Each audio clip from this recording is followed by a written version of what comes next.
Yaoundé, samedi. Palais des Congrès. La comédie atteint son point de rupture. L'air est épais de mensonges et de peur. La commission de recensement des votes entre en scène pour le dernier acte. Celui où l'on enterre la vérité sous des chiffres trafiqués. Sur les écrans, les nombres s'affichent. Ordonnés, obéissants. Bienvenue dans l'ingénierie du pouvoir. Ici, l'élection n'est pas un verdict. C'est une chorégraphie. Et chaque pas est dicté d'en haut. Une fiction numérique commandée par le pouvoir.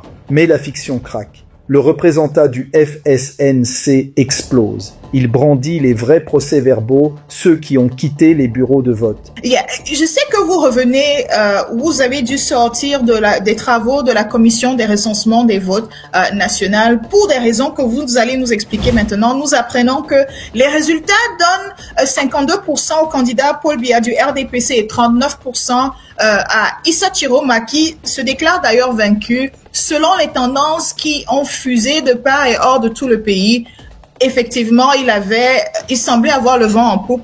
Et vous nous dites aujourd'hui que au niveau de la Commission nationale des recensements des votes, tout a été changé, tout a été tripatouillé et traficoté. Qu'est-ce que vous avez vu et entendu?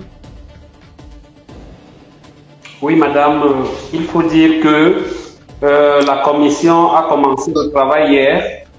La première journée, il n'y avait pas de problème majeur et les commissions départementales devaient finir le travail et remettre leur copie hier. Elles n'ont pas fini. Elles ont commencé d'ailleurs très tard parce que le temps qu'on transformait les vrais PV en de faux PV, le temps où on évaluait où est-ce qu'on doit davantage mettre les voix à Paul Biya, ça a pris du temps, 3-4 jours. Et ça fait que ils ont commencé donc à rectifier les procès-verbaux dans tous les départements où Paul Biya n'avait pas gagné, où Paul Biya avait gagné. C'est-à-dire qu'ils ont ajouté les voix de 100%, de 90%. Je vous prends le cas du Ndian. Dans le Ndian, où il y a la guerre, où il y a des problèmes, où il y a les populations ne sont pas là, où on a enlevé des délégués, Paul Biya a réussi à faire 98% de ce côté avec 32 000 voix. C'est incroyable. Donc ça s'est produit comme ça. Aujourd'hui, très tôt, ils ont commencé à nous sortir de tels résultats. Et puis, à l'Est, ils se sont donné près de 200 000 voix d'écart avec le candidat Chiroma pour boucher les trous que Chiroma a reçus au nord, à l'ouest, dans les grandes villes, et ainsi de suite. Donc c'est pour cela que la hiérarchie nous a demandé de ne pas continuer à cautionner cette mascarade autour de 10 heures, soit 1 heure de temps après le début des travaux de ce jour. Nous avons estimé que nous ne pouvions pas faire partie de ce jeu. Vous appelez ça des résultats? C'est une insulte. À ses côtés, Parfait Voum passe à l'attaque sans trembler. Nord, 48%, pas 17%. Extrême Nord, en tête à Maroua, à Mora. Et vous osez nous servir 52% pour Biya. C'est du vol. C'est un hold-up électoral. La salle s'embrase. Le mensonge est éventé. La farce est trop grossière. Le FSNC quitte la table. Il jette l'éponge face à la mafia d'État. Dernier coup de couteau de Voum. Vous pouvez falsifier les procès-verbaux, pas les consciences. On a prétendu que M. Biya a battu Chiroma à Yaoundé. Vous vous rendez compte? Tout le monde a vu à Yaoundé, c'était même perceptible, c'était la fête à Yaoundé. Chiroma a écrasé Biya partout. Mais ils ont apporté les PVD qui font foi, mais qui sont des mensonges, et qui disent que M. Biya aurait battu Chiroma à Yaoundé. Vous sortez par là. Il y a au Cameroun aucun contentieux des chiffres, aucun. C'est-à-dire que normalement, Code devait prévoir que Elecam organise l'élection. Et Elecam donne les résultats provisoires. Qu'on est donc maintenant à mesure de pouvoir contester et dire Elecam prétend que dans tel bureau de vote j'ai 25 voix, voici mon PV, j'ai 30 voix. Il n'y a dans ce code aucun moyen de faire le contentieux des chiffres. À la commission départementale Bouba, le président du tribunal de grande instance vous dit écoutez, ma mission aussi, c'est seulement de faire les additions, de dire que bon, bureau de vote, de Nwakele 3, plus machin, je comptabilise. Je ne peux pas entrer dans le conflit des PV. Donc, moi, j'ai mon PV de l'école des postes. Il y a une école des postes.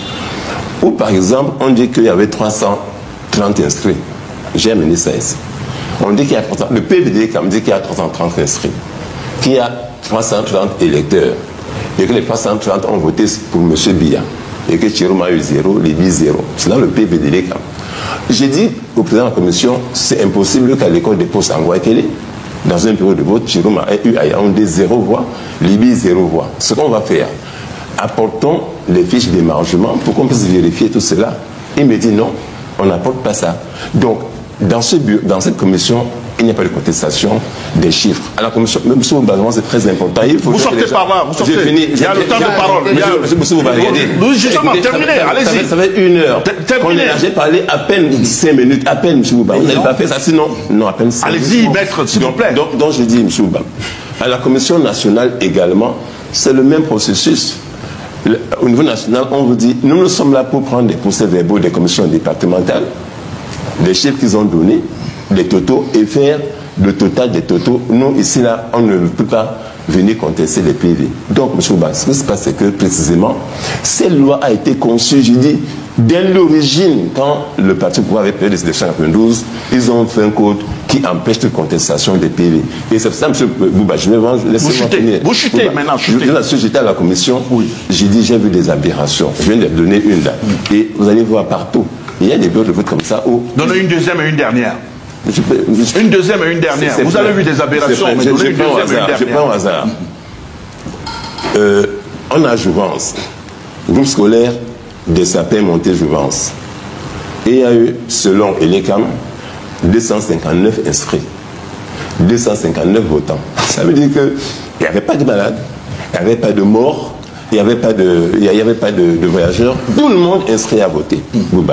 Et Chiroma a eu 1 voix, Biya 256 voix, tous les autres 0 voix. Et quand je dis au président encore, c'est impossible.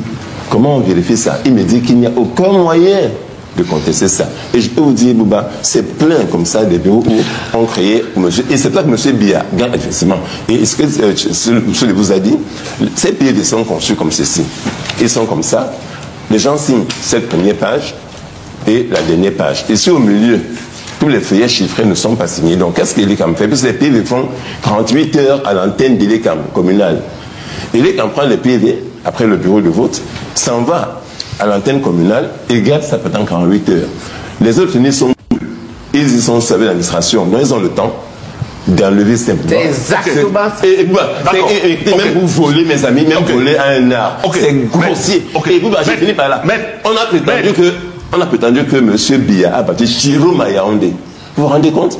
Tout le monde a vu à Yaoundé, c'était même perceptible. C'était la fête à Yaoundé. Chiroma a écrasé Biya partout.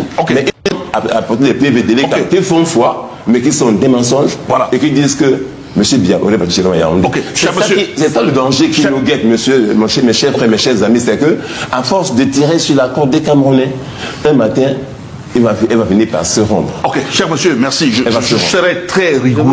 La ligne rouge est franchie. Le régime a choisi. La force au mépris de la réalité. Le système passe en mode nettoyage.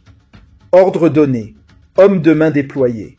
À Garoua, on réécrit l'histoire. À Sangmelima, on fait disparaître les preuves. À Mora, l'armée devient bureau de vote. Et dans tout le nord-ouest et sud-ouest, on vote avec des balles. Les rafales remplacent les bulletins. Alors on se demande, si les Amba empêchent tout le monde de voter, mais que Biya rafle tout, c'est qui le vrai chef des bois, le parrain qu'on voit, ou celui qu'on cache derrière les drapeaux? Paul Biya a fait des scores soviétiques au Nosso.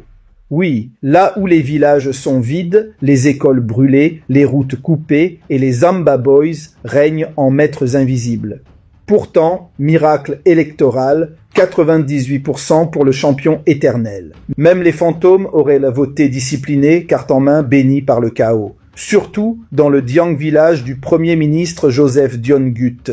Les chiffres du régime ne mesurent plus la volonté du peuple, mais l'ampleur du mensonge. 52 contre 39. Ce ne sont pas des pourcentages, ce sont des cicatrices. La commission baisse les yeux. Complices par son silence, ils signent, ils valident, ils entérinent le crime. Même les cendres votent avec zèle. Et plus il y a la guerre, plus les urnes débordent de paix. Les morts votent Biya, les vivants se taisent. Voilà le miracle démocratique made in Etoudi. Ne vous y trompez pas, ce n'est pas de la politique, c'est une autopsie de la démocratie made in Etoudi. Le pouvoir a remplacé le droit par la fraude, la légitimité par la coercition. Les 52% affichés ne sont pas un score, c'est un taux de contrôle, un indicateur de la peur qu'il inspire. Et le vrai chiffre, le seul qui compte, c'est le 0% de crédibilité qui reste. Le régime a gagné la bataille des chiffres, mais il a perdu la guerre des esprits. Dans les rues de Douala, Yaoundé-Garoua, Bafoussam, Yagoua, ce ne sont plus les ordures qu'on ramasse. Ce sont les vieux pneus, oui, vous avez bien entendu les vieux pneus qui traînent très souvent partout. Ce sont les signes avant-coureurs d'un orage politique. Derrière cette opération hygiène, il y a la panique d'un pouvoir qui sait que le feu couve sous le silence, que les cendres d'hier peuvent redevenir braise, et que la jeunesse, privée de tout, n'a plus rien à perdre. Militaires, gants aux mains, bennes ouvertes, fouillent les marchés, les garages, les carrefours. Leur but, pas la propreté, mais neutraliser la peur du régime, les vieux pneus, ce symbole de révolte, celui qu'on allume quand les urnes s'éteignent. Ce soir, le pouvoir croit avoir gagné. Il a verrouillé les écrans, maîtrisé la narration. Mais chaque falsification est une fissure dans les fondations de l'État. Chaque mensonge officiel est une bombe à retardement. Ils ont volé un scrutin. Ils n'ont pas éteint la colère. Ils ont muselé une salle. Ils n'ont pas éteint les murmures qui, dès ce soir, parcourent les ruelles, les marchés, les foyers. La nuit tombe sur Yaoundé. Le véritable coup d'État n'a pas eu lieu dans une caserne. Il s'est déroulé ici sous les lustres, en costume cravate. Un coup d'État administratif. Propre, lâche. Ils ont écrit leur victoire. Ils ont scellé leur isolement. Les présidents finissent toujours seuls. Et les comptes, eux, finissent toujours par être présentés.